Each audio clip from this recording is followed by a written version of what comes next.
Everybody, please rise, say the Pledge of Allegiance. I pledge allegiance to the flag of the United States of America and to the republic for which it stands, one nation, under God, indivisible, with liberty and justice for all.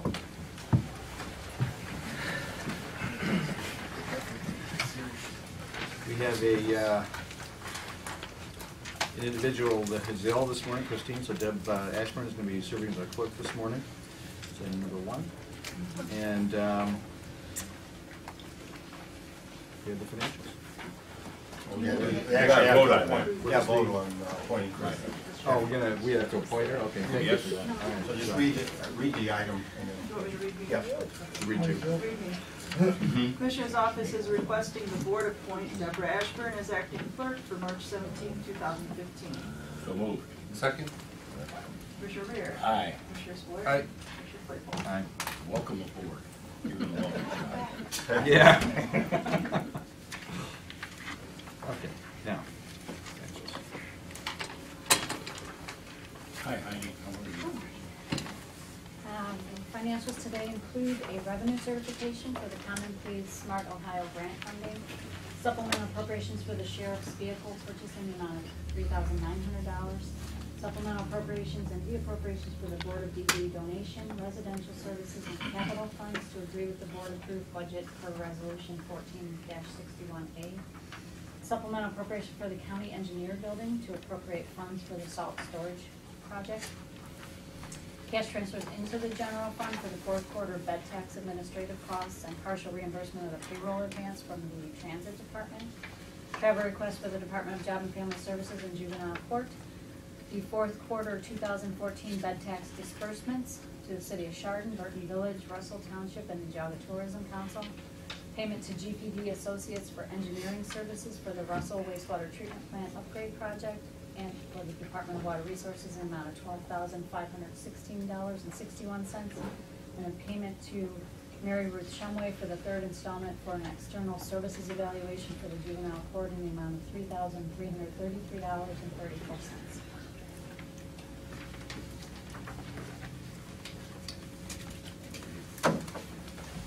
Commissioner's office is requesting the board approve and execute Resolution 15031, itemizing the financials for the meeting of March 17, 2015. So moved. Second. Commissioner Rea. Aye. Commissioner Spillier. Aye. Commissioner Claypool.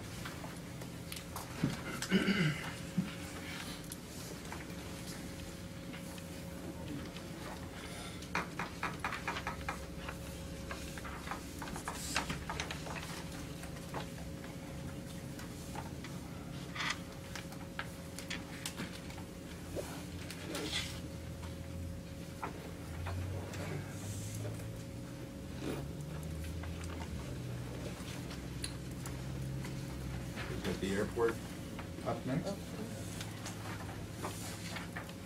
Morning, Ted. Morning. Happy St. Patrick's Day. Yeah. Well, today we are here just to draw on a grant that we have from a project that we had working last year. This is a partial payment for the aerial survey that's being done at the request of the FAA, and hopefully we will determine all of the obstructions and So are they using a plane to do the survey, or how are they doing the survey? Is it a land survey? They do two aerial surveys, one with the leaves on, one with the leaves off, as well as a total ground survey, and then they upload it into the FAA's AGIS system, so it's accessible to everybody. Collect all the data, get it all in reports, and know what we have to do. Yeah, I got the opportunity to fly a survey when I was with the FAA, and I got flying co-pilot seat as we were flying instrument approaches and so forth to confirm the glide path, so on and so forth. It's a real interesting experience. I don't know if that's what they're doing with you or not. It's a little more advanced now than what they used to do, but yeah. Are you trying to say that I'm old? No. Does the shoe fit? We did have to prop it when we. Okay, I'll try to, sorry, don't do The Geauga County Airport Authority is requesting the board acknowledge and approve reimbursement request number 5 for FAA grant number 3-39-0054-1714 in the amount of $22,823.56. $20,541 is the FAA portion, and $2,282.52 local county match. I'll make that motion. Second? Commissioner Rea? Aye. Commissioner Spillier? Aye. Commissioner Claypool? Aye. Thank you, thank you. Okay, the building department. Your glasses on. Oh, building, I am substituting for the building department today. Okay. They were able to attract a qualified applicant, Jerry Blakey, to the position of energy certified inspector. He comes to us from a suburb of Cleveland, whose name escapes me right now, but he's a Geauga County resident, and he's happy to come and work for Geauga County, the building department, to fill the position that was vacated when Jimmy Rankar left here a couple months ago. The building department is requesting the board approve hiring Jerry Blakey to the position of multi-certified inspector, number 1103, to be effective April 1st, 2015, at a rate of $23.62 per hour. After the successful completion of a 180-day probationary period, the rate will increase to $24.87 per hour. So moved. Second? Commissioner Rea? Aye. Commissioner Spillier? Aye. Commissioner Claypool? Morning, Kelly. You guys dividing this up this morning? I'll just do it all, and Anita's in the. She's just here for moral support, is that Yeah. the deal is? If there's I any thought- questions on the second one. For number 5, that is the status report for BF13 grant. That was the grant that we did the Fairgrounds paving project, and we were supposed to do the Burton project in that. So you'll see that the numbers are less than what the actual grant award was because we did not use all the grant funding. We don't have to send any back. We just never got it all in because the Burton project was canceled and the Burn on Aging project was canceled. So other than that, and then numbers match between our books and the auditor's books and the state's books, so. Okay.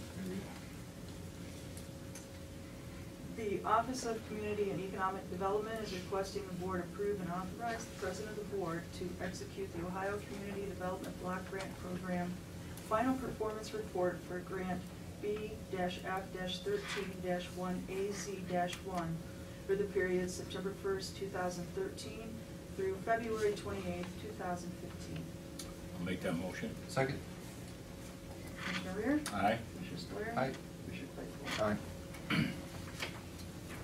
The next one is the release of fund certification for the Chardon House. This is a revolving loan fund. Client that will be applying for a revolving loan fund. And the ER environmental review has been completed and sent. This is housekeeping. This is not a binding contract saying that yes, the loan is going to go through. Those documents will be coming later once everything is settled. The Office of Community and Economic Development is requesting the board approve and authorize the president of the board to execute the State of Ohio Development Services Agency Office of Community Development request for release of funds and certification for federally funded state projects in regards to a possible revolving loan fund loan to Chardon House LLC. I'll make that motion. Second? Commissioner Rea? Aye. Commissioner Spillier? Aye. Commissioner Claypool? Aye. And the last one is notice of award for Steven Ciceretto. I sent out request for proposals to architects for the Burton Legion Hall project under BF14. And Mr. Ciceretto sent in his RFP. He was the only RFP I received back. So it's within our budget, it's within 10% of the project. And so that's a notice of award for him for that project. The Office of Community and Economic Development is requesting the board approve and authorize the president of the board to execute the notice of award for Stephen Ciceretto, AIA Architect for services to be performed at Burton American Legion Hall under grant B-F-14-1AZ-1 in the amount of $5,250. I'll make that motion. Second. Commissioner Rea? Aye. Commissioner Spillier? Aye. Commissioner Claypool? Thank you.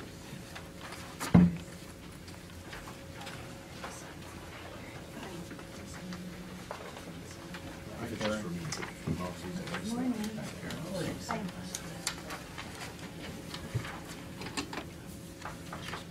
It's just easier just to leave. It's really tall, I can't even touch.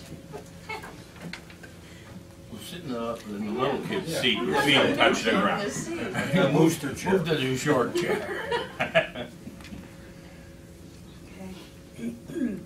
There's a bunch of them, and basically what this is I'm adding to all the job descriptions that are there that they need to be able to pick up 50 pounds and up and downstairs, so that we don't end up having people that aren't capable of doing the job anymore in those positions. So the first one is for attendant. We wanna do all these together? Yeah, we're gonna You suggest can. the same I mean, thing, so- read it, I'm just, 8, 9, 10 are the same thing. okay, 8, 9, and 10. Now, did you Yeah. say that we're 11, 12, 13, 14? Well, 11's creating a new position, and 12 is to add that position to my organization chart. 13 is to advertise for both of those jobs internally. Gotcha. So why don't we do, if you The county home is requesting the board approve the revised job description for the position of attendant 1504 to be effective March 17, 2015. County home is requesting the board approve the revised job description for the position of senior attendant number 1506 to be effective March 17, 2015. And the county home is requesting the board approve the revised job description for the position of cook number 1503 to be effective March 17, 2015. I'll make those motions. Second. Commissioner Rea? Aye. Commissioner Spillier? Aye. Commissioner Claypool? Aye. Now, what are we gonna do, the other 4? Or are we gonna do the? Well, we'll do the next one, 11, because it's different from the other one, so go ahead. That's just, like, I think it was last year that we started that senior attendant. It's just to build a little bit more hierarchy, because it's a very flat structure there. So we're trying to build in a little bit of management into our system. So when you say that you've got a new position for a cook, that's what we're talking about right now, right? Okay, so Yeah. you're gonna be but we're hiring. no, I'm not gonna hire anybody. That's an internal application. There's 2 of them, 2 cooks right now, and one's eligible Oh, I to see what you're become saying, that. okay, you're just gonna make one a senior cook person. Right, Oh, right, okay. and they're gonna just assume a little bit more duties than they have in the past. It Okay. gets it off my back. I think this is a good thing. I think it's a I'm trying, good idea. I'm trying. All right, go ahead. County home is requesting the board approve the new position and job description for senior cook, number 1507, to be effective March 17, 2015. So moved. Second. Commissioner Rea? Aye. Commissioner Spillier? Aye. Commissioner Claypool? All right. Then the next one, Same thing. It's the same organizational chart we had, but we're just added the senior cook to it. go ahead. County home is requesting the board approve and the revised county home organizational chart to include the position of senior cook 1507 to be effective March 17, 2015. So moved. Second. Commissioner Rea? Aye. Commissioner Spillier? Aye. Commissioner Claypool? All right. And I can do the next 2 together, I think, so. Yeah, it will be, don't make it any less than half an hour, and I should be able to keep it. County home is requesting the board grant permission to advertise internally for a period of 5 days for the position of full-time senior attendant, 3rd shift, number 1506. And the county home is requesting the board grant permission to advertise internally for a period of 5 days for the position of senior cook, number 1507. Make those motions. Second. Commissioner Rea? Aye. Commissioner Spillier? Aye. Commissioner Claypool? Thank you. Thank you.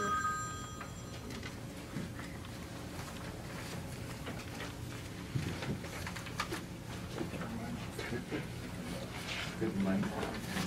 Already, I checked mine.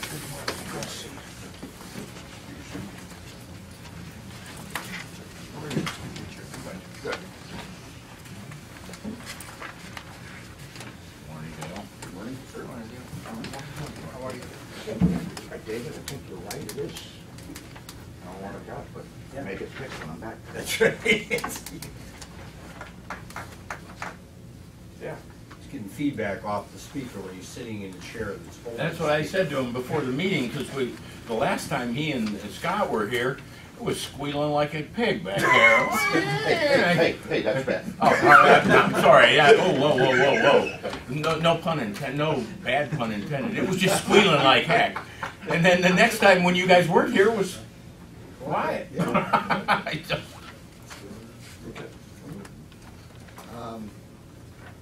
This system is used primarily or exclusively by the sheriff. He runs it. It's not used by him. It's used by all the police, fire, Perry people, fire investigation unit, hazmat team, coroner. The list goes on a daily basis. The stats from last year show that the totals for numbers of alerts initiated was 12,145. It's in your packet with the for 409,434 messages. So that tells you how much activity there is in Geauga County for your police, fire, and other units on a daily basis. And the other stat is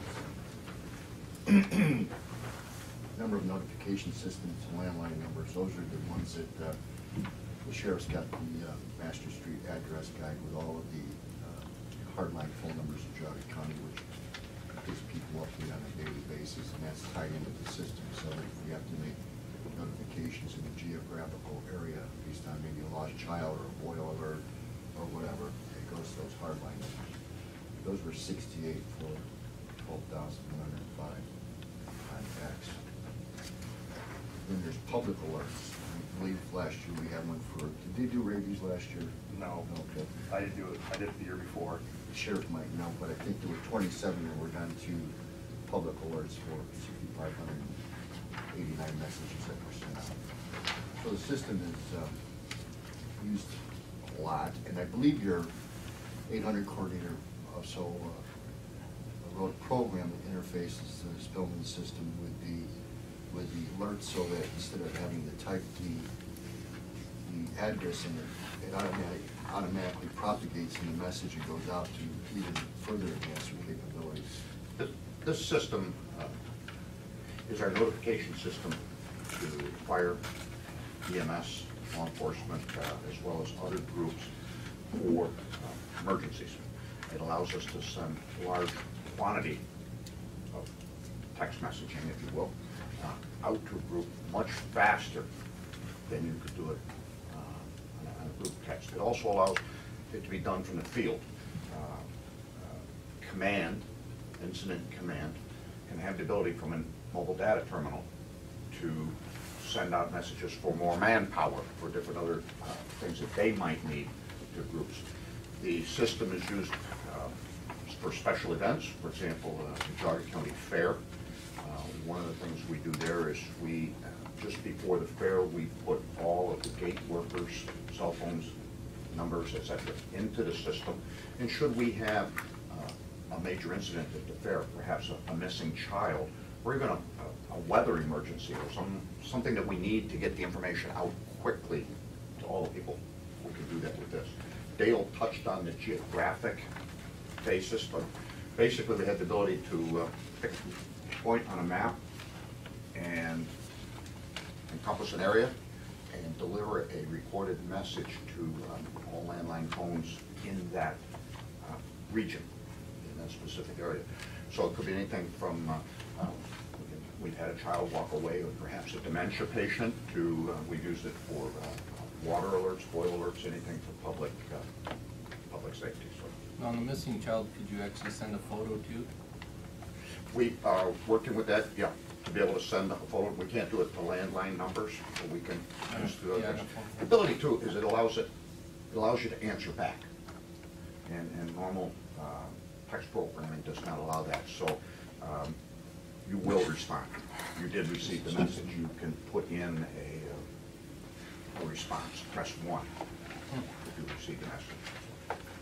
The reason for the third split is Dave Sage is here. He's the chairman of the local emergency planning committee.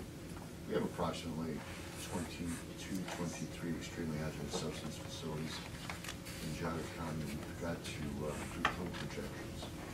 So they thought, well, in their interest, alerting the people, we've got these plumes in geographical areas, so that in the event we had to notify people of a release and to evacuate, they see the need for us to be able to do that. And to a lesser extent, we have lesser, extremely hazardous substance facilities, most are about 45, 50, 30 KML coming this year. To a lesser degree, that could have an impact on the people too, and we can also send text messages out to those landline numbers and also to the ones that sign up through the web-based program. And I mainly use it for hazmat, period, other types of disasters. We had 3 hazardous material spills last week in the county due to the ice falling and underground breakage of lines, fuel oil lines. So we had quite a week last week. So it was very valuable. So is Inspiron, who provides a service, it's like Verizon or AT&T, it's a service that has a database that has all the landline phone numbers in it, yada, yada, yada? No, they don't. And what is the service that we're buying? And are they kind of a monopoly? I mean, No, we've looked at other ones. We've looked at what Lee County's using, a system they bought in 2006, which they paid $67,000 for. They have an annual maintenance of $5,600. Ashpila County uses Code Red, and they're paying $26,000 per year. We looked at one in Hocking County called Civic Ready, and based on their population, it's approximately 3,000 to 6,000. They haven't gotten it. So what are we buying? What are we paying for? You're buying the service from it. You're funneling our information. You use some of these other services, and they have databases which aren't really up to date. They buy those phone numbers from some business or source. We're actually, like I mentioned, the sheriff's database is probably 99.9% accurate on a daily basis. He controls that database. We integrate that into this system, and it funnels out, and that's how the notifications are done. That's why it's highly reliable. There's not a monopoly. There's a lot of groups out there. And the reason we don't go beyond 1 year is because as technology changes, there might be another vendor which comes back to Geauga County and says, we can do it better for less. Or perhaps there might be a time where someone in the county with expertise could even write a program, but I don't think that exists at this point. But we have looked. We've looked at other counties. I was talking to your 911 coordinator. He was saying some of the services charge 6 cents per call. We ran the numbers. If you run the numbers on, what was it, 400,000 at 6 cents a piece, I think that's 20-some thousand right off the bat, not even including the service. So far this has been, and this is iPause compatible. iPause is the national public alerting system to the government. It's iPause able. Some of the other vendors aren't. So I think we're probably with a group right now that's where we want to be. And of course, we will look at other vendors. But they're, just to be clear, I'm a little confused, so be patient with me. There's the service that we're providing, or that they're providing to us, is basically the calling service. In other words, you have the database, I heard Dale say.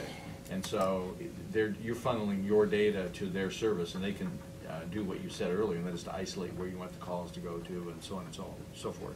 So they're providing the mechanisms to get the calls out. Mechanism, and there's a little bit more to it than that. If you were to try to send out 100 text messages at one time, phone service and whatnot, could perceive that as spam. And there has to be gateways that allow that to go in. It's also much quicker. If you do a text message in a group, just within yourselves, it could take a minute or two to get out. This is right now broadcast the entire group quickly. And again, be an EMS call, fire call, time is critical. So we look for a system that is efficient, quick, but most importantly, reliable.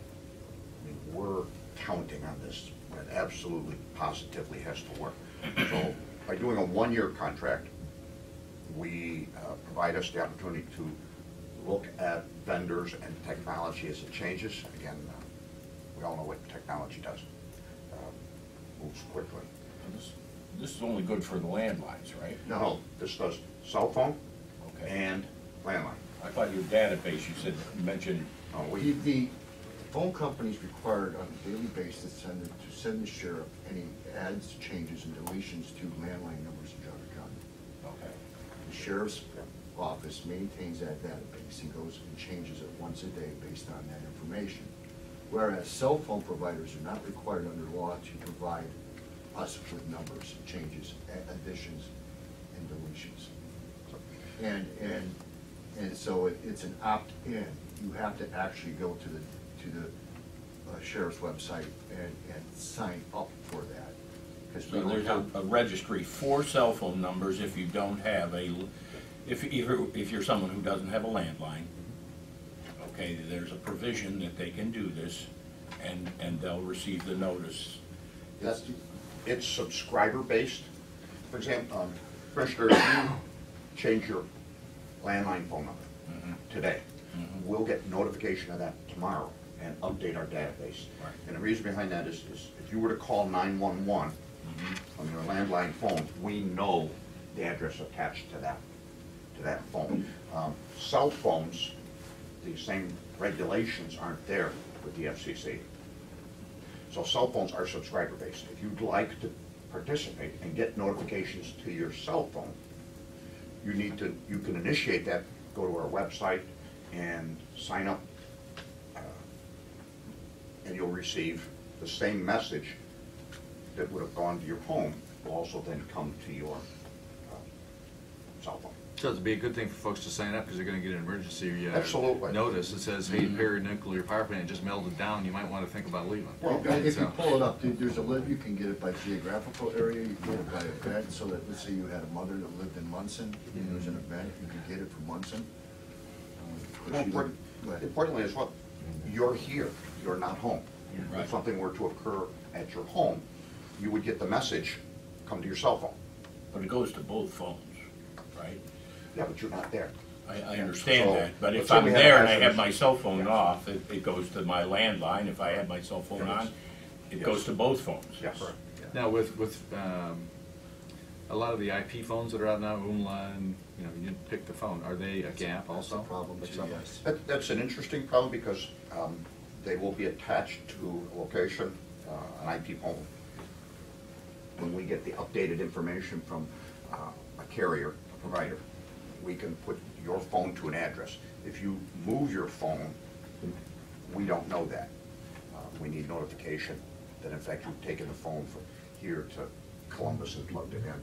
You're going to get notification. The assumption is you know you've moved your phone. Go for that. Very good. Well, thank you. It's a way to, we use it routinely to notify emergency responders. We also use it to notify the community and the public, both landline and if they subscribe, we can do it cellular. But, I mean, here's an oddball kind of a question. As people change technologies, I mean, my kids don't even have a landline. They have cell phones. Yep. And they're going to be a gap in your system. More and more people are moving to IP phones because they're cheap and they're portable. I can take mine to Venezuela with me and plug it in. It doesn't know that it's there just as a phone number.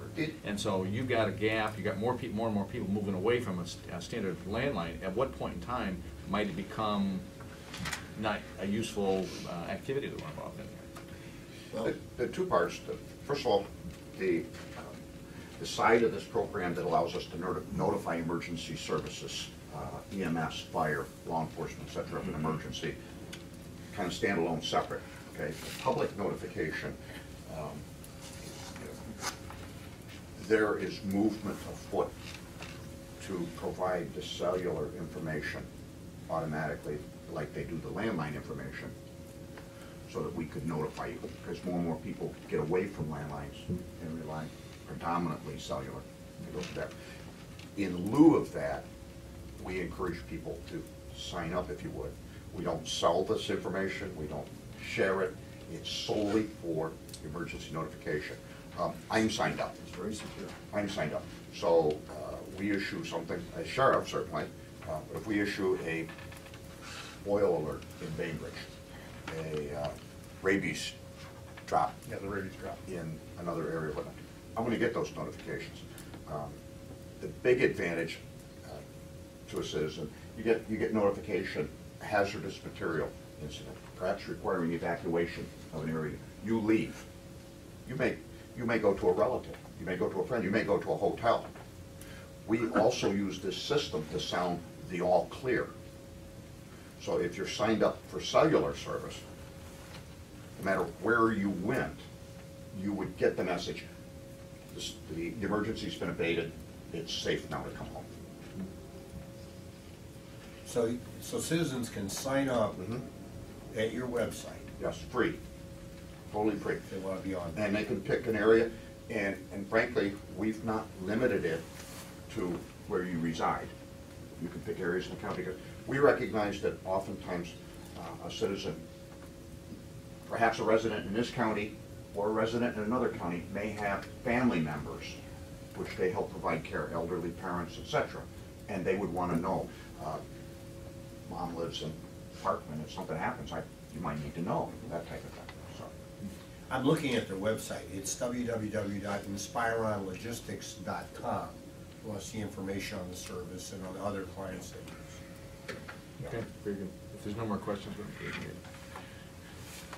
The Department of Emergency Services is requesting the board approve and authorize the president of the board to execute the run service agreement between the Department of Emergency Services, DES, Geauga County Local Emergency Planning Committee, LEPC, the Geauga County Sheriff's Office, Geauga County Board of Commissioners, and Inspiron Logistics for an emergency response notification system for emergency responders and the general public for the period April 1st, 2015 through March 31st, 2016 in the amount of $19,350, $6,450 paid by the Local Emergency Planning Committee, LEPC, $6,450 paid by the Department of Emergency Services, and $6,450 paid by the Sheriff's Office.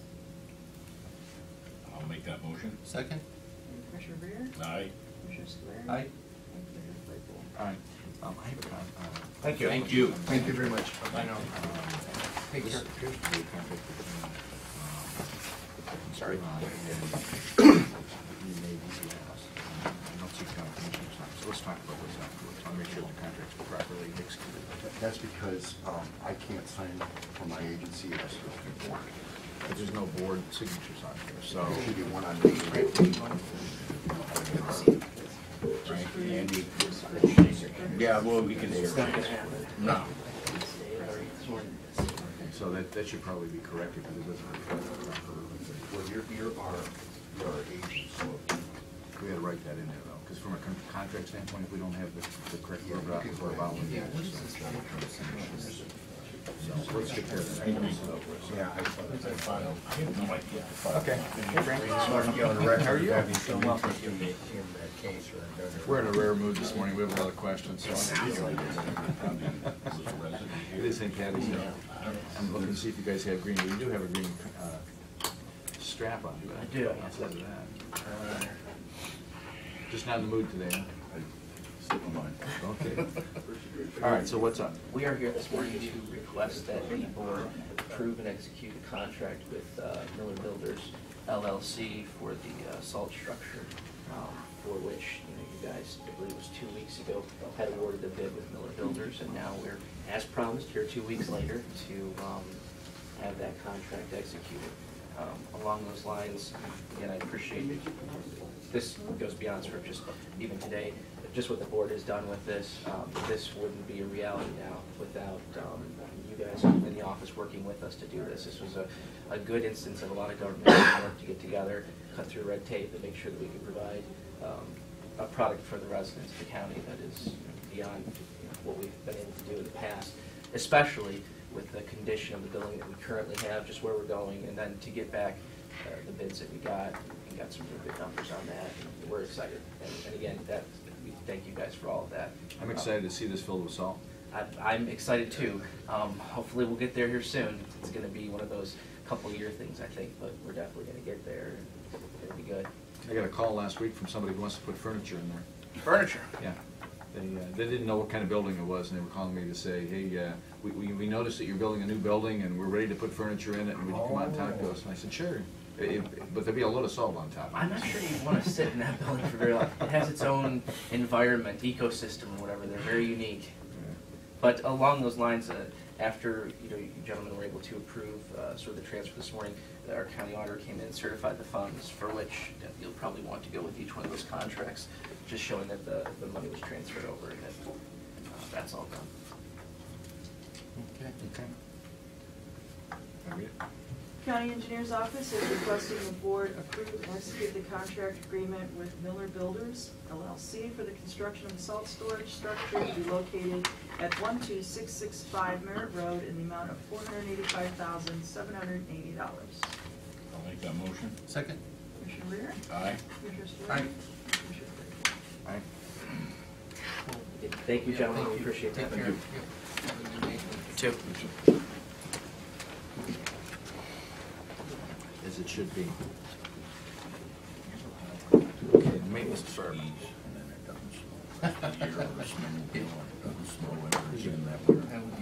That's kind of what I'm hoping here. Get this, fill it up. Oh, after this year's. Yeah, we don't have winter. Good morning. Morning. How you doing? Morning, Glenn, how are you? Good, yourself? Morning's good. See you dressed for the day. Morning. Always. Well, Irish, Yeah.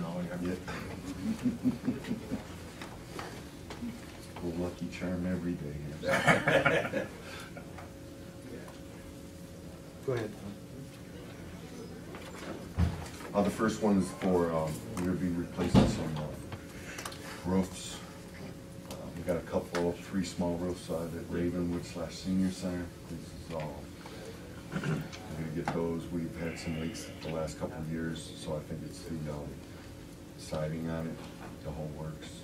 And we ice guard them, and then we have one up at the annex, above our mailroom/auditor's office up there, that we had a small leak up there, so we ice guarded all that. We get a lot of ice up there in those roofs, so something that's needed. So we want to get this done. What I've done also with this is, the contract is only for about $17,000, but when we tear off the shingles, we're not gonna know if any of that plywood is good or bad. So for $40 a sheet, that is included into this price also. Okay. Want to read the next three? Cover the, Oh, you want to cover those? yeah, why don't we just do all also? 3 of them together? All right. The next one is our service, next 2 is the service contracts for our backflow preventers. They have to be tested every year. Backflow preventers basically keeping contaminated water from going back into the main source of the water supply. So we get these tested every year. This is 18 and 19 is 2-year contracts for our backflow preventers. And we have maintenance on that, so if anything's wrong with the backflow preventer, we'll go ahead and do the maintenance right on it.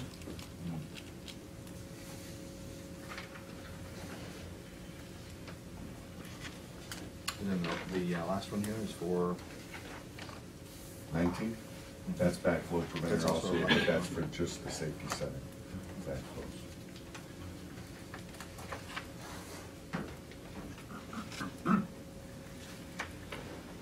any questions? Maintenance Department is requesting the board approve and execute a service contract agreement with Hirschberger Roofing and Siding to perform the replacement of roof shingles at the Ravenwood Center entrance and re-roof the 223 Main Street office building for the year 2015 in an amount not to exceed $19,000. Maintenance Department is requesting the board approve and execute a service contract agreement with Advanced Mechanical to perform inspections and maintenance services for Geauga County backflow devices for the years 2015 and 16 in an amount not to exceed $15,000. Maintenance Department is requesting the board approve and execute a service contract agreement with Advanced Mechanical to perform inspections and maintenance services for Geauga County Safety Center backflow devices for the years 2015 and 16 in an amount not to exceed $5,000. I'll make those motions. Second? Commissioner Rea? Aye. Commissioner Spillier? And Commissioner Claypool? Thank you, Glenn. Thank you, Glenn.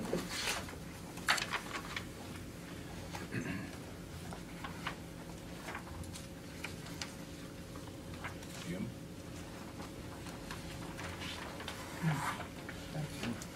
Morning. Morning, Jim. Morning. How are you? Good, how are you guys? Good.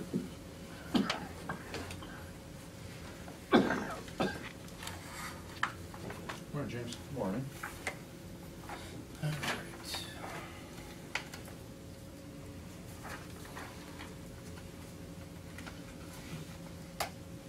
I'll just wait till you're done signing.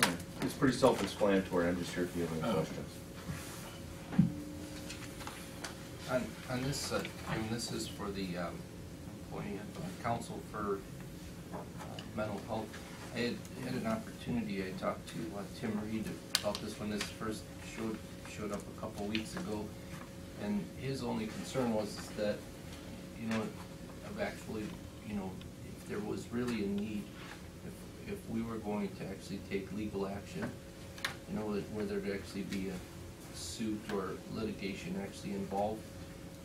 You know, he felt that his position to me was basically that, you know, unless there would be an actual position of litigation, he said, you know, he didn't see that we should feel obligated to have to produce the, you know, the representation or to go down that road. He says at this point in time, it's strictly going to be opportunity for him to look into some information requests and, you know, just asking a few questions out there to review it. And he felt that at this point in time that he would feel that this was a necessary position for you know, myself to take. And your thoughts?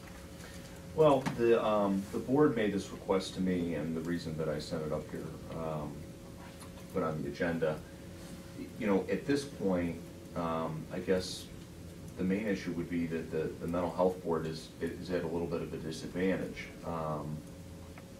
I understand that the Board of Commissioners has not commenced any legal action.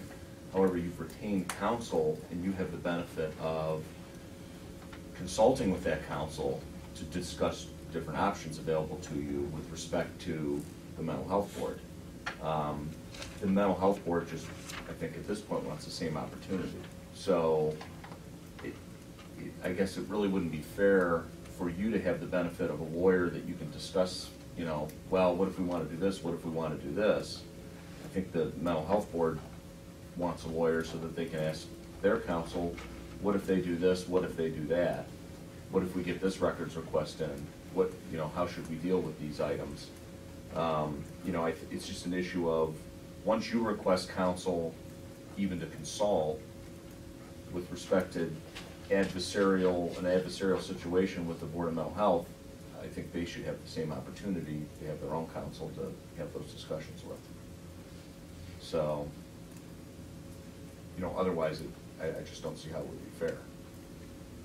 So if we had a position that this wouldn't get approved, what would they do? I think if you didn't approve it, then I would make application to the court without your approval. Right, and then have them just order it. Yes, but to try to put it nicely, you're the reason, all of you collectively are the reason that they need the lawyer. So I think you should approve it, but certainly you don't have to vote yes. But either way, I'm gonna go secure them legal counsel, Right. because I think that they should have legal counsel. Okay. Well, and I don't know, I mean, I'm thinking through the discussion that we're having here, I'm not sure that they need legal counsel, keeping in mind that what this is about our kids, okay? If you realize what brought us to this point, is it about a survey that's going out through our school system, which I have a copy of right here, that many of us feel is detrimental to our kids. And so we're really discussing what are our options to deal with a situation where our kids are being put at risk. And not only that, it's about our budgets. Because if you look at the decisions, we're spending thousands and thousands of hours, lots of kids are involved, millions of dollars to put out a survey so that the Pride company who produces a survey can make a lot of money. And so that we can potentially get grant dollars associated with conducting the study, just going through the act. If you look at all of that, at the end of the day, this is about how do we deal with a situation where we're putting our kids at risk. And so we're dialoguing with an attorney to say, look, we've got the situation before us. What are our options? What do we need to do in order to deal with this situation? That does not necessarily constitute an issue for the mental health board yet. We've not gone after them. We've not done anything that puts them into a position where they should feel at legal risk at this point in time. But you've retained your own attorney to have discussions with your own attorney. About, you don't know what we're talking about, right? And so I don't, but again, they should have the same opportunity. Why? There's really only a few things you can do with respect to the mental health board. You could file some sort of legal action against them. And you may be talking to your attorney about that. The mental health board should have the opportunity to be proactive and discuss with an attorney, you know, how they would react to legal action being taken against them. Another potential option, that, you know, the main power that the Board of Commissioners really has over just about everybody in the county is, you know, the power of the purse. So if you're going to be looking at certain budget situations, they should have the opportunity, if you're gonna consult with a lawyer on that, and again, I'm making assumptions because I don't know what you're talking to your lawyer about, but if you're gonna be talking to a lawyer about doing that, the mental health board should have the opportunity.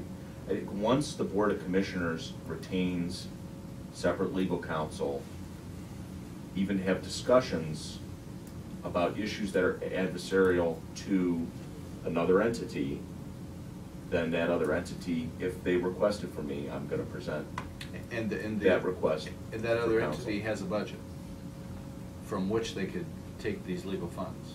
And we're not talking about tens of thousands of dollars here. We're talking about some initial upfront legal counseling and so on and so forth. It's a few $100s to a few $1,000s.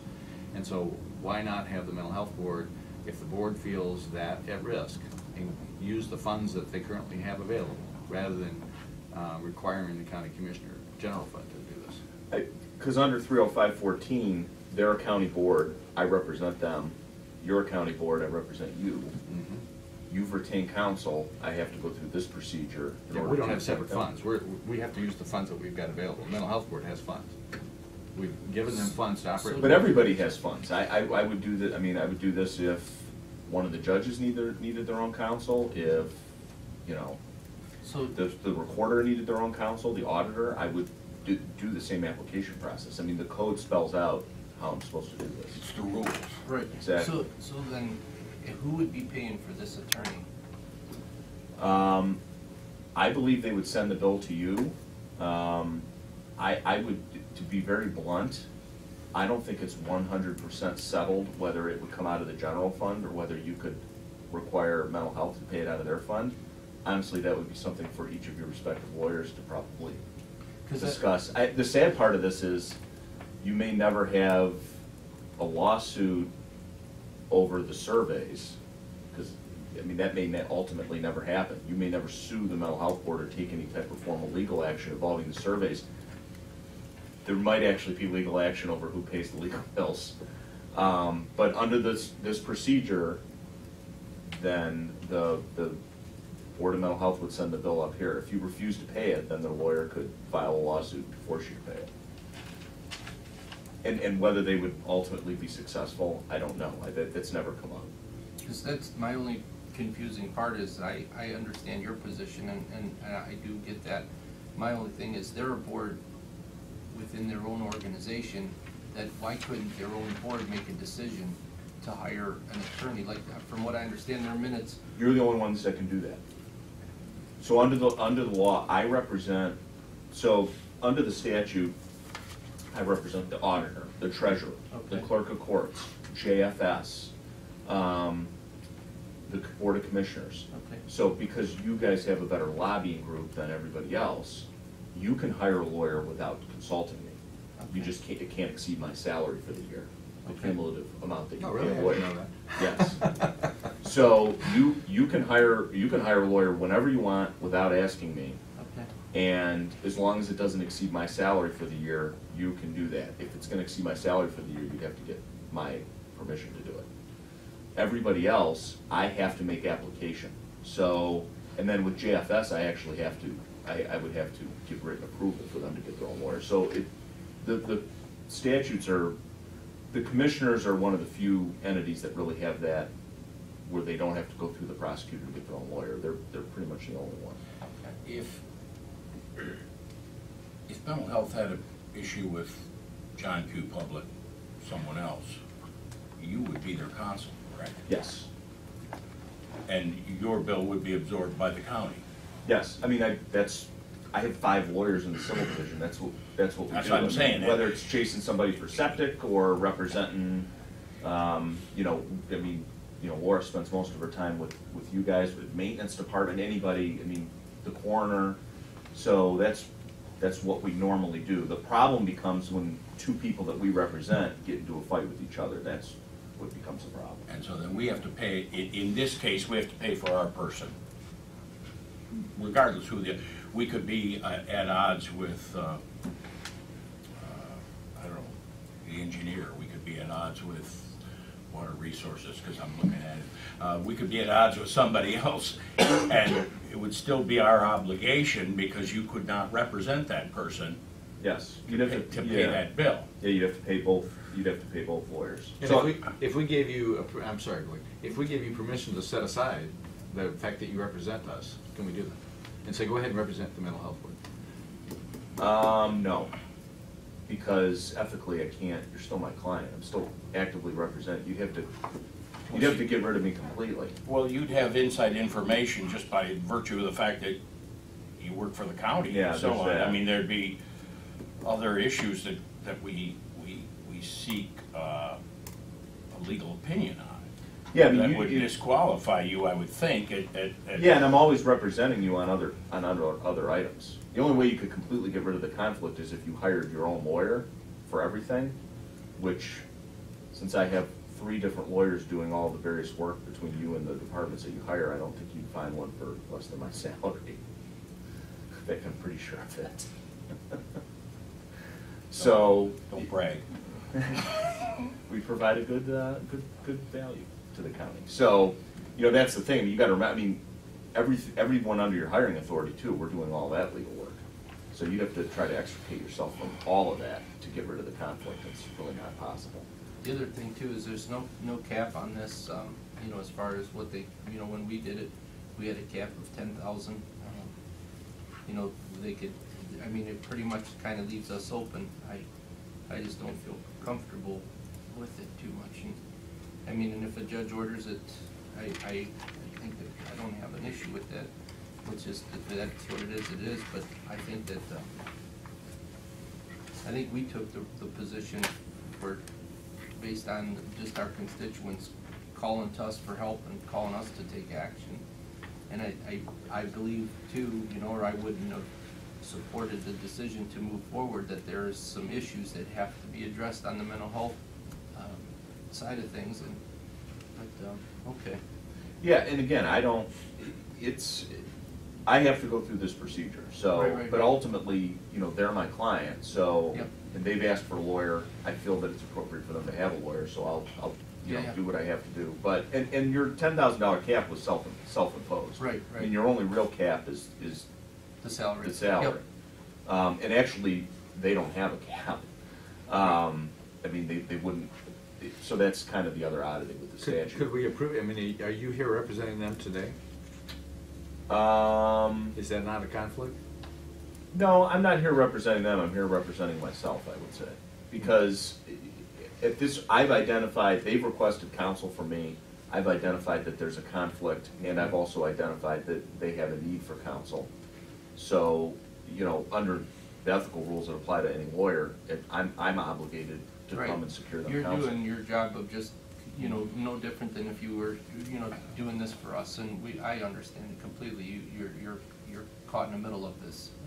Could we alter this to have a cap resolution? No. Is that something you would Can't put a cap on it, If I believe can, it or not.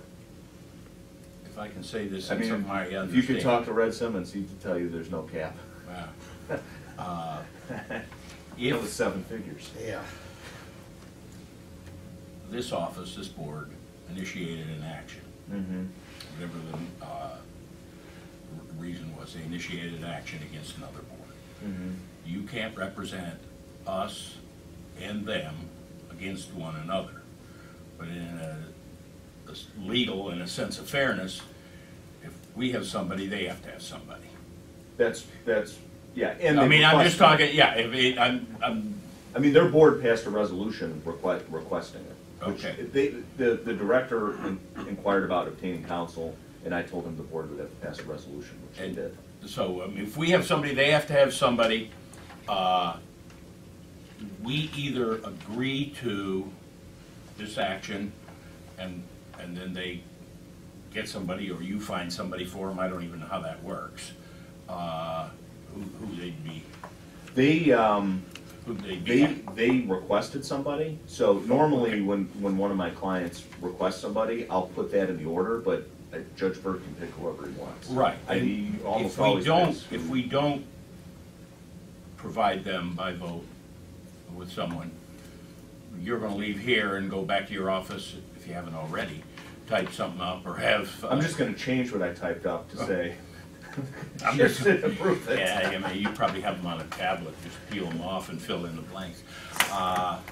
We use computers But then, now. oh, computers, okay, yeah, all right, wow, Wow, man. Did we find that computer? And then you're gonna walk across and it's gonna happen anyway. I would think, again. Most likely. I would say I most don't know. likely, but, I mean, so the presiding judge makes that determination, so right now it's Judge Byrd, and, I submit the application, and then I wait a few days and get something back from him. Either he signs the order I provide, or he scratches out what I provided, and he writes whatever he wants, so.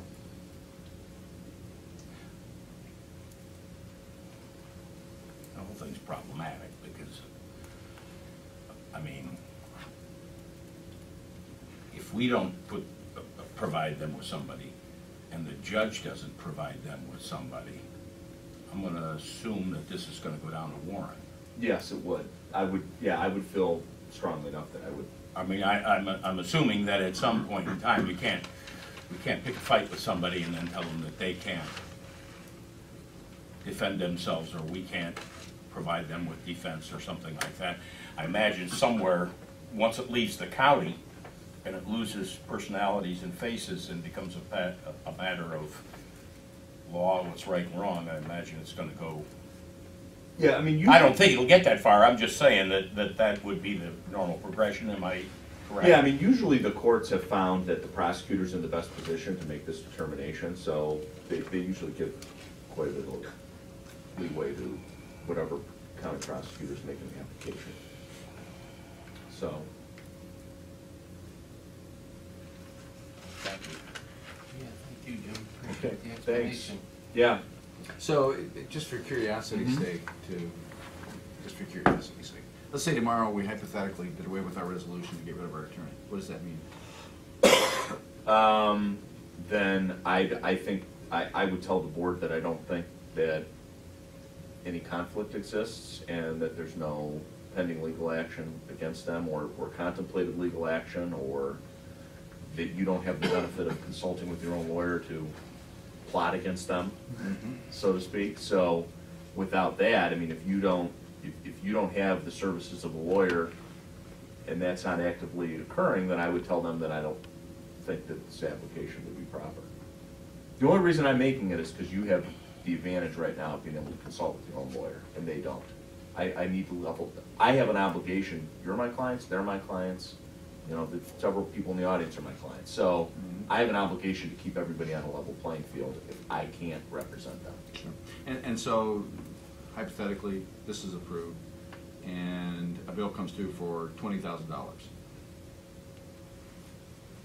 As kind of commissioners, we need to approve the bill, and we say no. Then they would probably pay their lawyer more than $20,000 to sue you to make you pay the bill. That's why people don't like lawyers. Well, Rightly so. The last time this took place between the county commissioners and an entity that the prosecutor represented was, what, 15 years ago, 13, 15, somewhere in there, wasn't it? Yeah. And Well, I mean, it's I don't happened. have, well, I'm just saying that this is the commissioners and the sheriff's Yeah. department, and depending on who you talk to, it went into the millions of dollars. Yeah, it was 7 figures. We looked that up. Yeah, I mean, I heard 1 million, I heard 2 million, I kind of like a bidding process or something, whose story's better, but it was 7 figures, I remember that being, and at the end of the day, I'm not sure that anybody really. The lawyers did okay. Yeah, Yeah. those are the only winners in that skirmish, in my opinion. You know, and I guess my biggest concern with this is we're putting dollars ahead of principle. You know, I believe that the whole position of us taking this is because of the fact that there's some issues that we feel that need to be dealt with. So my position on it is that, you know, we can't replace money for principles. And that's, I think that right there is my position. Yeah, and I understand. I mean, it's frustrating when we get into these situations because, you know, and again, I deal with this without, I mean, I always try to mediate things as best I can for as long as I can in the interest of not spending money unnecessarily. But, you know, I mean, if the auditor gets in a fight with the treasurer or, you know, it could be anybody else, you know, we've had those issues. And, you know, I try to avoid doing this, but, you know, at some point it happens. But again, it just makes you realize how good of a deal you're getting with us year-round. Yeah. We're so much less expensive than everybody else. It's something that's not being talked about in this, by the way. I already talked about the surveys and the nonsense that goes on with that. Per what Commissioner Spitaleri just said on the principle of things. What people don't realize is that here's the results from the survey. The results in the survey say, after spending $1 gazillion to do this whole thing, if you hang around with bad kids, you're going to go bad. If you peer pressure makes a difference in your life. Things that my grandmother used to tell me are what comes out of the results. So we spend gazillions of dollars to get results that my grandmother could have told somebody. That's not the bad part. The bad part is now the people who are looking at the results from the surveys say, now we got to do something. Let's go spend $10 million to come up with a solution to fix a problem that was based on advice from my grandmother. And so there's all this downstream cost associated with this. And by the way, the Mental Health Board could diffuse this tomorrow if they chose to. Stop doing the survey. Or sit down and have a conversation with the public, which they promised and never allowed to have happen. They asked us, the public, to come in and have a conversation, and then they controlled the entire meeting. And so the Mental Health Board, there are some issues with the Mental Health Board. And you know, I'm not sure, I've got mixed emotions on it. I understand your position, you're a good guy. Nobody's going to hold any animus, you know, in this situation because of the situation you're in. And we really don't want to fight with the Mental Health Board. I mean, I don't have an issue with the Mental Health Board and what they do a lot of good work and so on and so forth. But on this matter, they're screwed up. And it needs to be corrected, challenged, and that's part of why we're here. We didn't even, there's nothing, we don't have anything in the works. There's no lawsuit in the works or anything like that. We're just trying to get our head around, what do you do? Our kids are at risk. We're spending millions and millions of dollars on programs that come out of a system that is based on nonsense. And so what do you do? Well, we're county commissioners and we're charged with what we do. And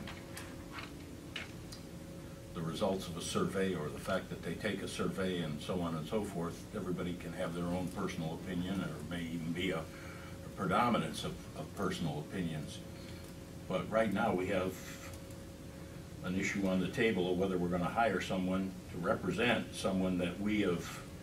Well, you're not hiring it, so. Well, Yeah. to authorize someone to hire. Well, it's Is an that what that's about? Yeah, so what it is it's an application. So what the statute says is that the prosecutor shall represent all boards and county officers.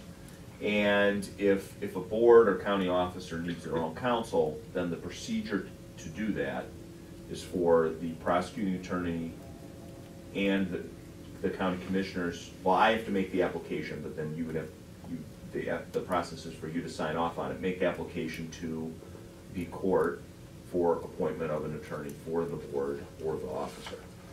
So that's the procedure. I mean, I think I've only had one of those with you. I think it was with Judge Grandel on the. Oh, actually, I had to hire because somebody filed a writ against him and me. So I can always represent myself. So you save money there. But Right. There was a case. But with him, since we were both defendants in that, where they filed an action against both of us, I went through the same procedure there, where I came to you and just made the application. The issue I'm trying to get at, and clear in my mind, is, okay, we have, clearly have objections to this, what caused this, but our next step is we either vote on this item number 20, or we don't, in which case you've already stated what we'll force you to do what you said. Mm-hmm. Yes. So either way, I'm taking it to the court. Right, that's what I'm saying. I mean, your decision may impact what Judge Burt decides to do, but I do think, I do think that he will appoint counsel for them.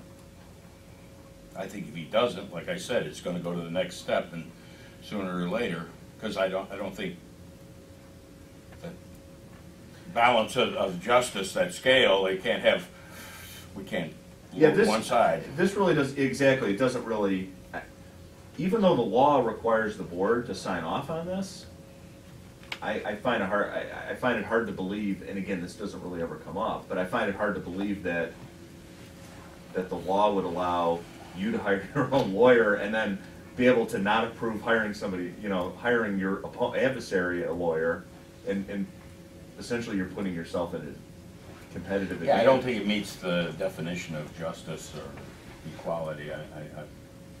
And that's a little bit of probably what I put in my application if you don't approve it. But I'm just a poor country pizza lawyer, so I don't know. Not commercial. Well, we probably had enough banter here. Do you want to bring a motion? You gotta read it. What are your thoughts? Well, Go ahead. Go ahead.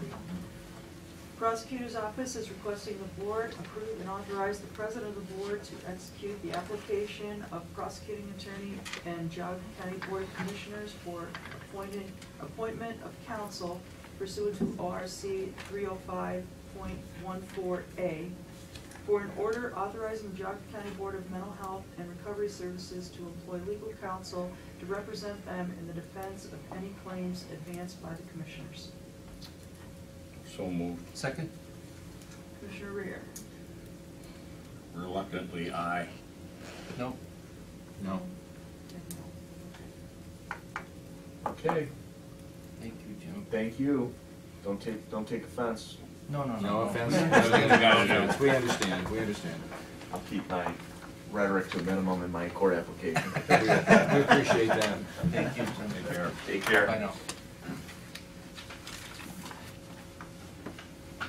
What are resources? That was a difficult one to follow. Could have been a good one, you could be tired out.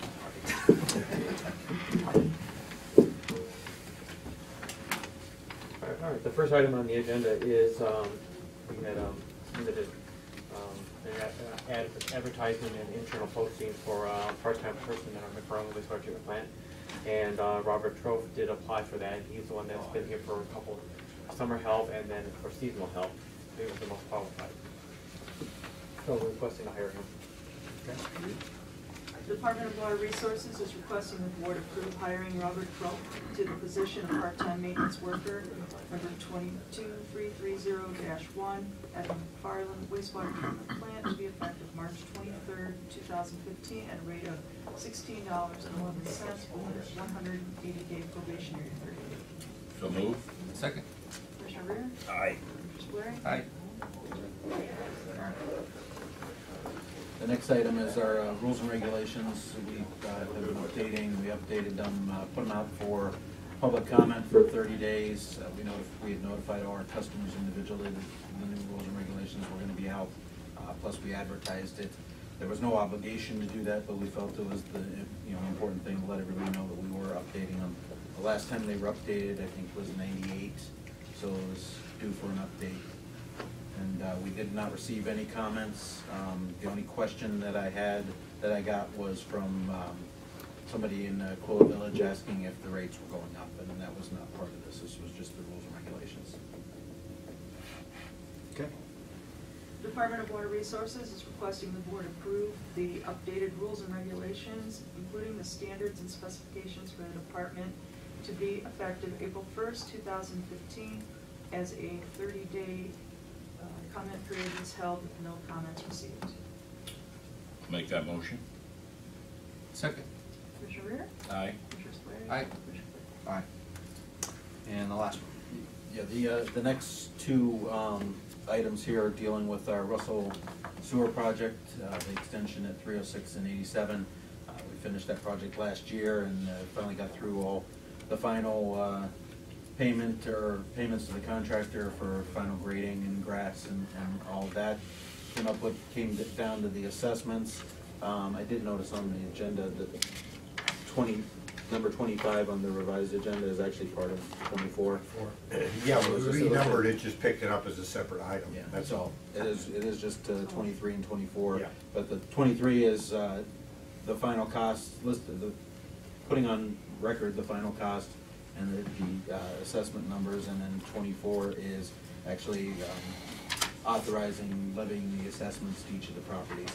The tentative assessments that were presented a couple years ago to the property owners before the project started, the final assessments were anywhere, because it was based on front footage, the final assessments came in anywhere between about $2,000 and $8,000 less than the tentative assessments for each property. Let me get this clear. The sentence is number 25 is really a part of 24. Correct. Yeah. It's Of part of 24. Because it was It's part of the separated. resolution, it's just saying. Okay, so stating this that- should just go up Yeah. to that position there. Part of the resolution is all the property owners will have 30 days to All right. pay the assessment before it goes on their taxes.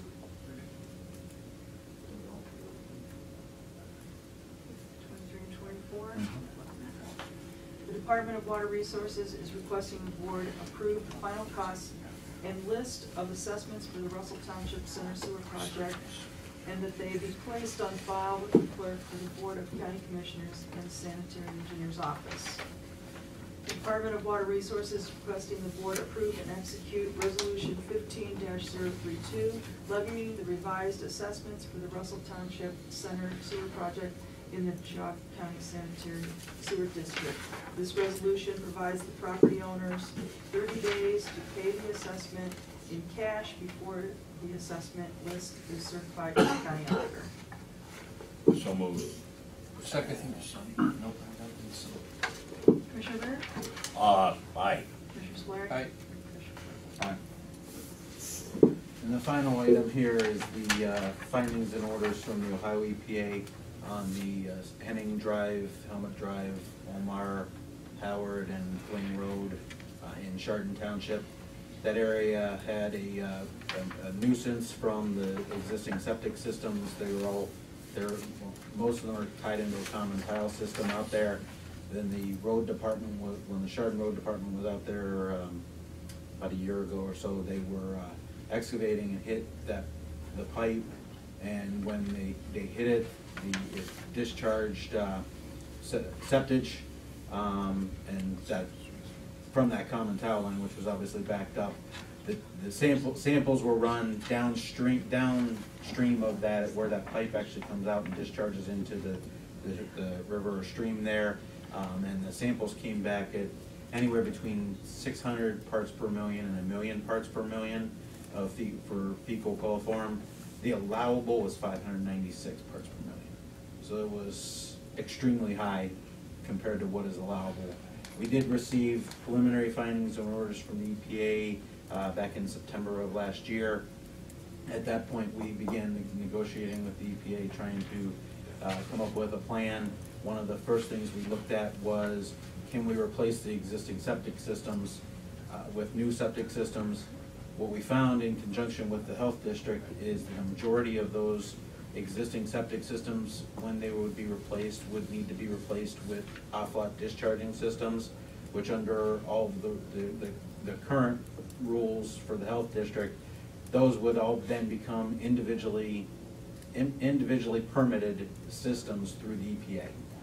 So the EPA basically, at that point it was about 70% or so we estimated would need to be off-lot discharging systems if they replaced. And the EPA basically at that point said, well, I'm not going to permit the abatement of this public health nuisance by replacing the septic systems and have 70 new permits in the state, which, can, if you think about it from their perspective, obviously, it's easier for them to control one being water resources than 70 individual. So after further discussion, they came back with another proposal of, well, they were going to give us 3 years to not only have a system designed or plan designed and in place, but also to have everybody tied in within that 3 years.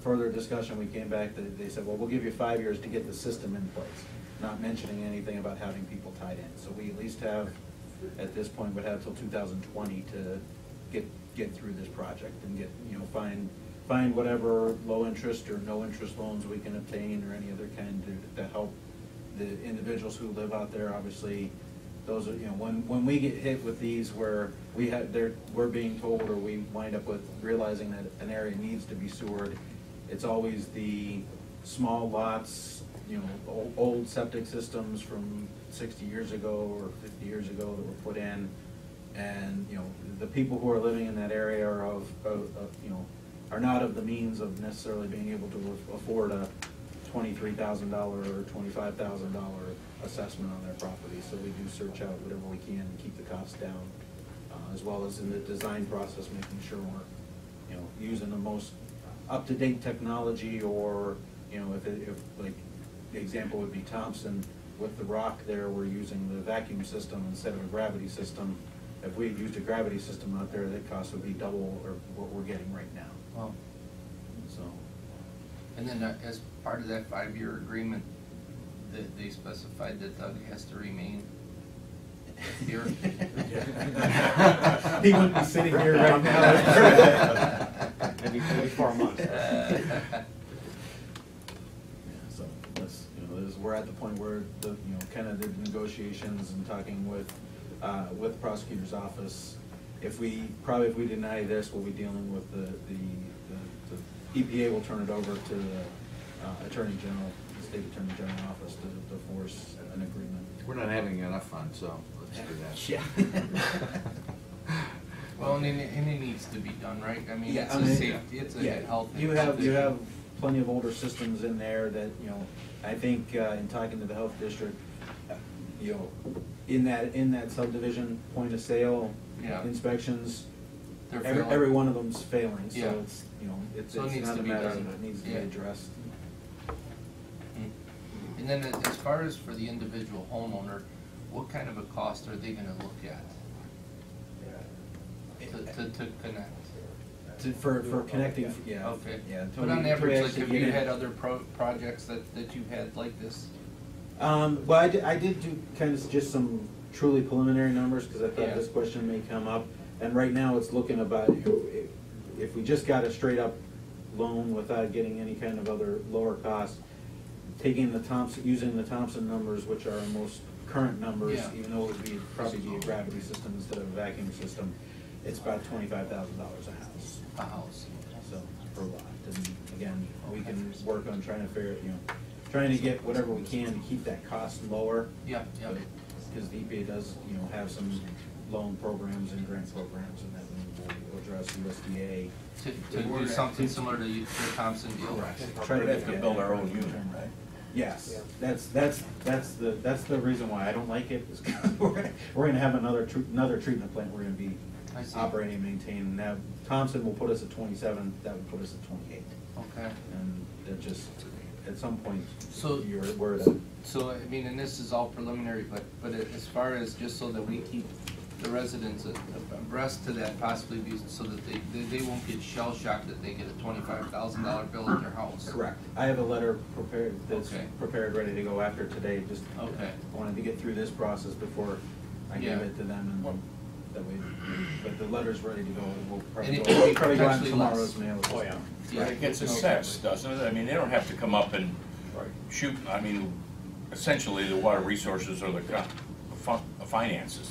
Correct. Correct? I mean, Correct. it's not like here's a $25,000 bill, or we're. Doug's retirement account. Yeah, they're right. No, it's similar to what you just approved with the Russell Sewer Project, it could be the same way. Yeah. Once the project was done, we would come, if it was, if it made sense to go the assessment route with Thompson and Parkman, that those properties weren't, those projects weren't assessed, there's actually an additional fee that added on to the user fee every month to pay the loans on those. I don't feel badly about that, but if my lot septic tank goes bad, it's gonna cost me $25,000 or so, Oh, and right. and I can't assess it. I could take it out on payments or something, but that's it, I gotta pay it. I have gone to a couple of the Chardon Township trustee meetings and explained this whole, where we've been at in this process that we've gone along. And talking with the trustees, they seem to think that the residents were very anxious initially, but once they kind of realized something was gonna need to be done, and then starting to think through the process and realizing, well, if we get a sewer, yes, we've got a fee that Yes. we're gonna have to pay, but that can be assessed over 20 years. If we get to where you have to replace our septic systems, that's an upfront cost right now, no assessment, you have to go get a loan, whatever you need to do. And are there still open buildings areas in that vicinity that this is gonna be able to have capacity for? Is there still locations? The subdivision is built out, I Built don't out. believe there's any vacant lots Okay. left in there. And the Chardon Township trustees have said they are only interested in a sewer system being within that subdivision. Okay. Because there was talk that you were talking about going down towards 6 and picking up the, Intersection there. Yeah, it was just The a. bar and the in- daycare and in the some other In issue. the initial process, I did bring that up with the trustees, if they knew of any other areas that they may have had prior knowledge of issues with that they wanted to address, but And they don't? they don't know of any other issues they have, and No, Doug, would we be doing a service to try to reach out Well, to some of those people, or no? Well, through the process, sometimes we talk to the EPA, because they'll have permits for all those. There's an EPA permit for the daycare, for the restaurant there, and everything there. And it all depends on how they're operating and how good they're updated. It's the Okay. same thing with the mobile home park. So sometimes when we work with the EPA, when we start giving them the preliminary plans, they might come to us and make suggestions or talk about. Because where if they're we at. agree on this, the initial costs of the fixed fees or the fixed costs in that is always the big dollars, making it a little bit bigger or capable of serving more, it's always that much less other than the initial infrastructure, right? The issue I see possibly with taking it to the intersection of 6 and Auburn there is right now you have smaller lots that you have to get past. If you're trying to Okay. get all the way down 6 got a lot to of- those 4 or 5 properties that are down there, now you've got a lot more infrastructure you're putting in order to get to a smaller group of customers. I see. a lot of distance there for piping. So and that may, if we included them, that may actually increase the cost, Okay. but not gain any benefit. But would the to system though be built that if down the road we needed to do that, it'll handle that? it could be, it could be designed to include some additional in the future, but, our preference is to always, to look at, unless we've got an immediate need or we see something that may happen within the next 10 years, to keep the overall cost of the initial project down. Design what we need right now, but make it so that it can be expandable in the future. Yeah, I see, okay. Yeah, they can make it like a 40,000 gallon a day plant here, and then if we buy the property, leave half the property on the one side vacant, so then we put the second 100,000 gallon train next to it. Okay, so then it could be expandable so that we would have one location, we wouldn't have to put another plant. Correct. Okay, I see. And then as far as that, the property, we have that for the location? No, we do not have property. So we would have to look to purchase a piece of property to put the plant? First, we need a discharge approval site from the EPA, just like we had the problem with Thompson. So in other words, we have to, through a study that we do, we have to actually locate and try to find where the EPA will allow us to discharge first. Okay. So once you do that, then you find your location. That brings up an interesting wrinkle. I hadn't even thought about that as we were thinking about this. So here we've got a community that the EPA says you gotta put in a sewer system.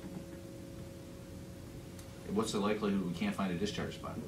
Or that they discharge 15 miles away? In this case, it's not likely we're gonna have that issue, because you have the stream or the river that runs through the golf course. Oh, let's there. put it in the stream. Well, that's where That's what they do. Actually, right now, that's where it's going. That's where they test Has it. to have Pipe a- coming out of the If stream that that they stream found. stream enough year-round flow to take To- the. to- Yeah. Well, The we did output have- from the sewer system is pretty clean. Yeah, we did have that issue at Thompson when we were going through the initial process of that. Originally, we wanted to put the plant behind the school, because they had an existing plant and they were discharging into a stream. When the evaluations were done, that stream was a cold water habitat, and also during the summer had very little to no flow in it. So we would have been the supplying source for the flow during the summer. So they denied that point. When we looked at where the plant is now, they initially were gonna deny us that point. That was the only other point, the only other stream to discharge to. They wanted you to pipe it all the way to the Grand River. They were gonna tell us to pipe it to the Grand River, up 528 to the Grand River. And I So- looked at the EPA guy at that point and I said, you gotta tell me here who wins, because if you tell us that's where we have to go, this project is dead, because these people in this area can't afford the project as it is now. Right. You're gonna add $2 million to it to pipe it to the Grand River. That's when they said, well, let's do some further studies on this stream and see if it would take it. And Okay. sure enough, it was able to take it. So have you guys put together like a 10-year, 20-year, 30-year plan as far as a projection for Geauga County for some of those specific concerns for, growth and development? I mean, do you guys have a pretty good, grasp on some of the things and, for potential growth? I mean, because it is a concern, I'm sure, of yours too, that, somebody could say, okay, we're gonna take this piece of property and we're gonna put 50 homes on it, but in reality, I mean, you guys have a big, responsibility and a big, weight on your shoulders also to be able to assure that down the road, we're not in a position that there's gonna be contamination and, I mean, there's a lot that goes into this. Yeah. Our 208 water quality plan, which is kind of more or less the master plan for sewering. Okay. And the sewering any areas of the county where it may be sewered. Those were all put together with the help of the township trustees. Okay. For addressing areas where we could see the possibility of growth in the future. Okay. Example would be Clarendon and Munson Township, the 422 Mayfield Road at 44 there, going out to Spencer Road that runs diagonally from Geauga to Mayfield. Mm-hmm. That area there was kind of working with the trustees that they could see those being the areas where growth may happen. That area, if you look at the township, the 208 plan, shows that area being maybe sewered in the future. One of the things that was done years ago, one of the things have on my list of things to do is to go back and readdress those 208 areas and verify if growth did happen there, where would a plant go? How come, where could we take that to? Could that, could those areas truly be served without having to put in another Sure. plant? Yeah. One of the other things I have been looking at is the possibility of eliminating some of our plants, turning them into pump stations, and pumping them to other existing plants that we have. They're either undersized or can be increased in size. Just to get more efficiency. To get and more, yeah, reduce- exactly. Yeah. And we have Sherman Hills, we did that a few years, probably about 8 years back now. That was its own treatment plant. We turned that into a pump station, that gets pumped to our Valley View plant now. Okay. So, and Troy Oaks and will in do the order, same thing. Troy Oaks. Correct. We did Pilgrim Troy Village Oaks and we did. Bainbrook. So we did, Yeah. yeah. It brings up a question that someone posed to me about Troy Oaks and Ladue Reservoir. They're telling me that we're putting the pipe under the water. And I thought it was being buried along the causeway. it is being buried along the causeway, except for at the bridge on the causeway. And then you're That- going under? That's where it's gonna go under the water, so I think that's about 300, 400 feet, if I remember correctly, of where it's gonna, where it'll be under the water. And that's a double wall pipe or facility there? Correct, that's gonna be in a double wall facility. We are also going to put in parallel casing pipes at that point, so if something ever did happen, You can just we would be able to go to reroute the- that line immediately without having a long downtime bringing somebody. Yeah, they were trying to tell me we're gonna directional bore a line under that lake, under that reservoir, and I said, I don't. Only within the area of the bridge. Yeah, The rest of the, Okay. we Okay. did, that was one of the things that we looked at initially, that ODOT had requested us to look at was when we were wanting to come across the causeway, was what are the alternatives?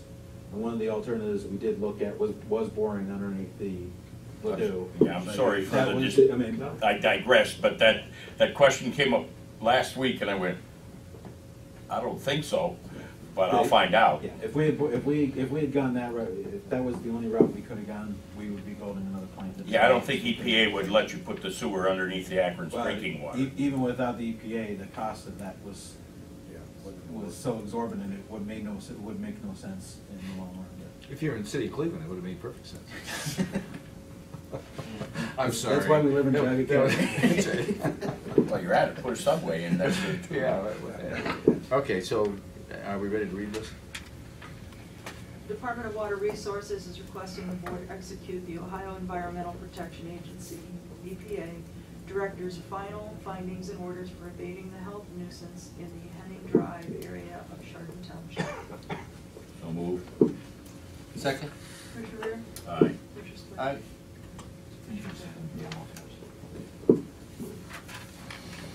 Yes, I'm sorry. Okay, thank you. Thank you. I'm having a little sub-meeting going on here, so. All right, county auditor established the rotary, we don't have the county auditor here. You- No, this is simply, apparently they have the ability, or they've been authorized by the state auditor to create a separate fund. They want to segregate the funds related to manufactured homes from real estate, so they can track them separately. You guys have to approve. Go ahead and read it. Commissioner's office is requesting the board authorize the Geauga County Auditor to establish a Rotary Agency Fund to be known as the Manufactured Home Tax Escrow Fund to allow for the proper accounting of revenue and expenditures associated with the receipt of monies for escrow for manufactured home tax as segregated from escrow for real estate tax pursuant to ORC 321.45.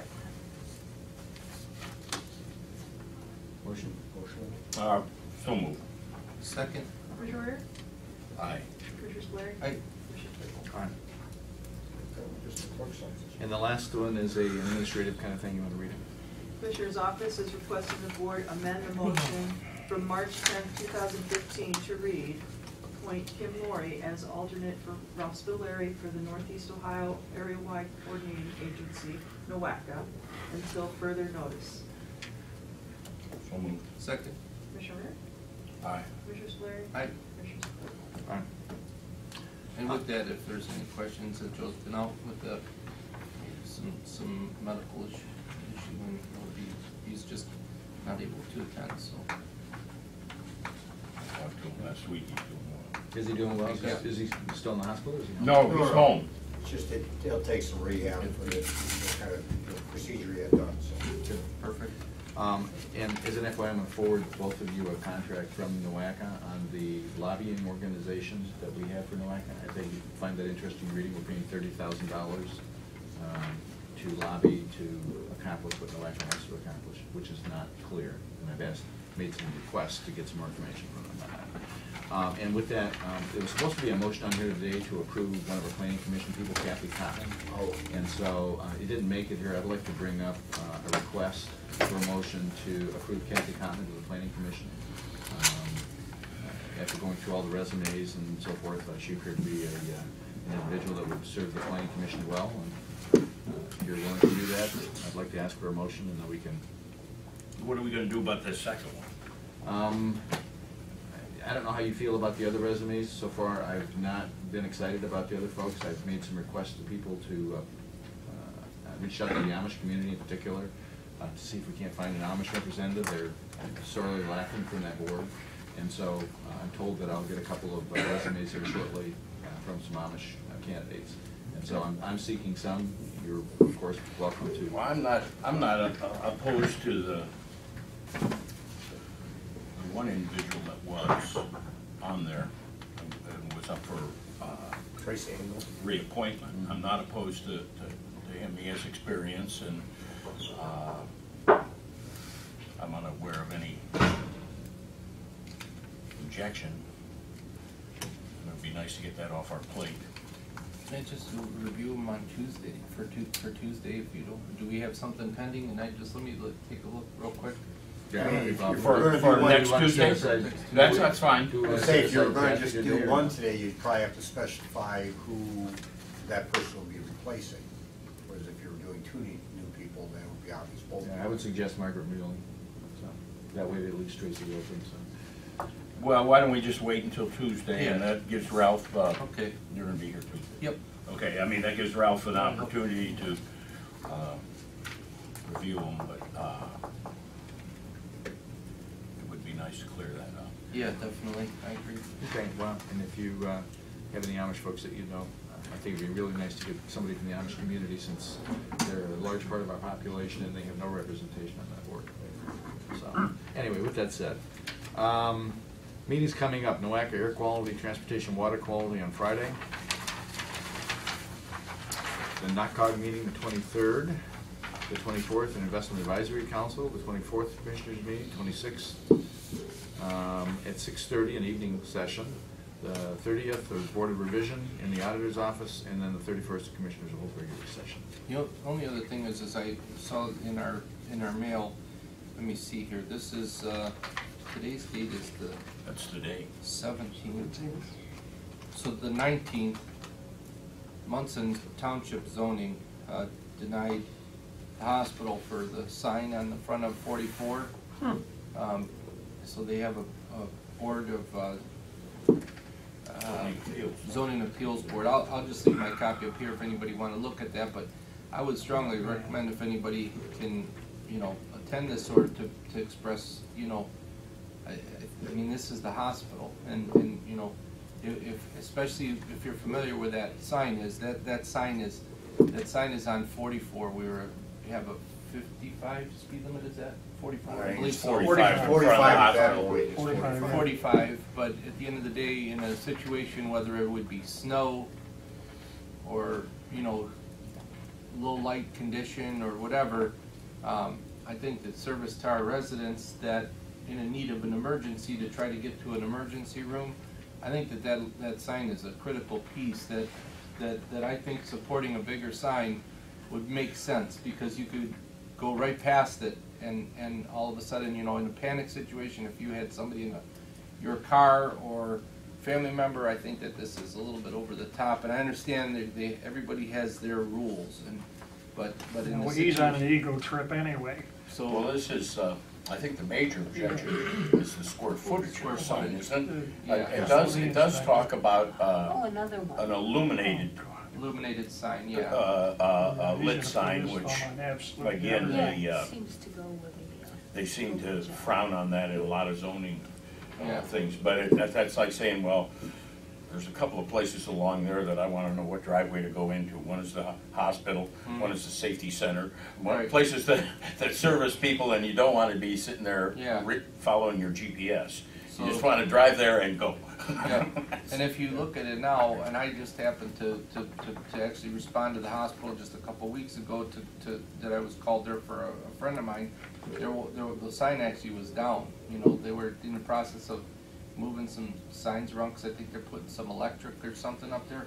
And you know, fortunately enough, I've gone to that hospital enough times through the years on the sheriff's office that I knew exactly where to turn. But if you were somebody that was just trying to figure it out, the hospital's big enough where if you're going to go down like Merritt Drive and try to go loop around or whatever, you know, it's important for us to have good visibility of an emergency Yeah, sign. you wanna go down Hospital Drive if Yeah. you're going to the emergency room. You don't wanna go down Ravenwood and, yeah, like you say, loop all the way around, try and Yeah. find it. And all I would ask is also that, you know, with this being said, is that, you know, everybody, you know, myself included, likes to advertise their business, that the illuminated sign or whatever the sign is not just an advertisement for University Hospital, but focusing on emergency.